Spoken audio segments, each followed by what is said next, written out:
So they took Jesus, and he went out bearing his own cross to the place called the place of a skull, which in Aramaic is called Golgotha.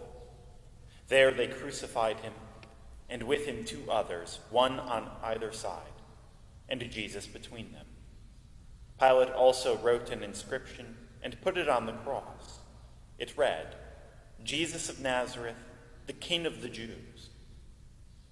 Many of the Jews read this inscription, for the place where Jesus was crucified was near the city, and it was written in Aramaic, in Latin, and in Greek. So the chief priests of the Jews said to Pilate, "Do not write the King of the Jews, but rather, this man said, 'I am King of the Jews.'" Pilate answered, "What I have written, I have written." When the soldiers had crucified Jesus, they took his garments and divided them into 4 parts, 1 part for each soldier, also his tunic. But the tunic was seamless, woven in one piece from top to bottom. So they said to one another, "Let us not tear it, but cast lots for it to see whose it shall be."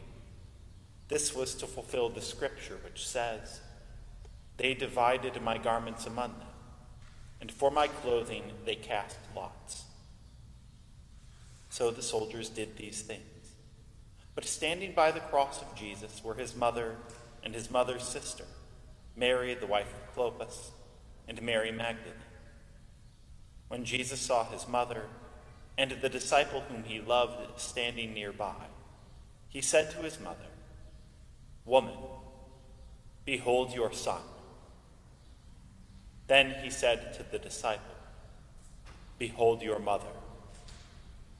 And from that hour, the disciple took her to his own home.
When the soldiers had crucified Jesus, they took his garments and divided them into 4 parts, 1 part for each soldier, and also his tunic.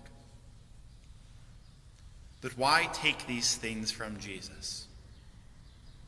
If they would only ask, Jesus would do what he has always done. Jesus would have given them his clothes freely. Jesus has been clothing and feeding humanity since time began. And he is not going to stop now, even from the cross. When you take from Jesus, you seize power for yourself. But when you receive from Jesus, then you acknowledge that all the power has always been his. And so he says now, even of his own existence, "No one takes my life from me, but I lay it down of my own accord." We do not have the power to take Jesus' life, but Jesus does have the power to give that life to us. And so he gives it to us that we would receive it. And this is what grace is, and grace is the difference between taking and receiving. In the third word spoken from the cross, Jesus says to Mary, "Woman, behold your son," and to his disciple, "Behold your mother."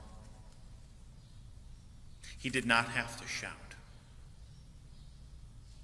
Most of the historians agree when they estimate that Jesus' cross, like so many others, was no more than 7 feet from top to bottom.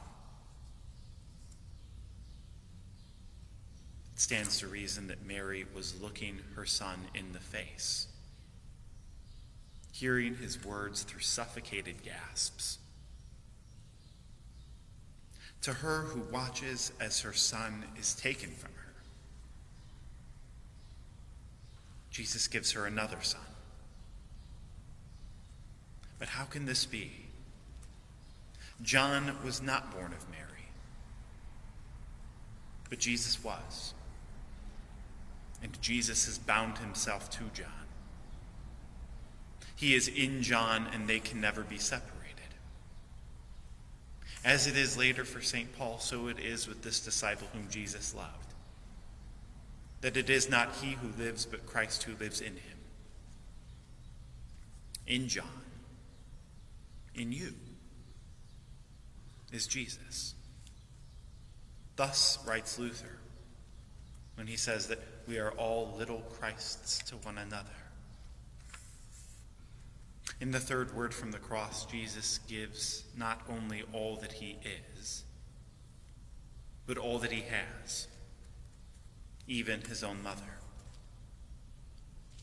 Because that John would somehow now be Mary's son, without her also being his mother, this is impossible. All Jesus ever had, he gives freely from the cross, even himself. Thus, again, Pastor Luther writes on a very different occasion. On Christmas, 1529, if he is ours, we ought to be in his situation. There where he is, we ought also to be. And all that he has ought to be ours. And his mother is also our mother. If you take things from Jesus by force, you will eventually have to settle for sandals and tunics. But if you would receive, Jesus covers you with his own righteousness, woven in one fabric from top to bottom. To you he freely gives all of this: forgiveness of sins and a new life that is his life. From the cross, Jesus gives you all he is and all he has, even his own family.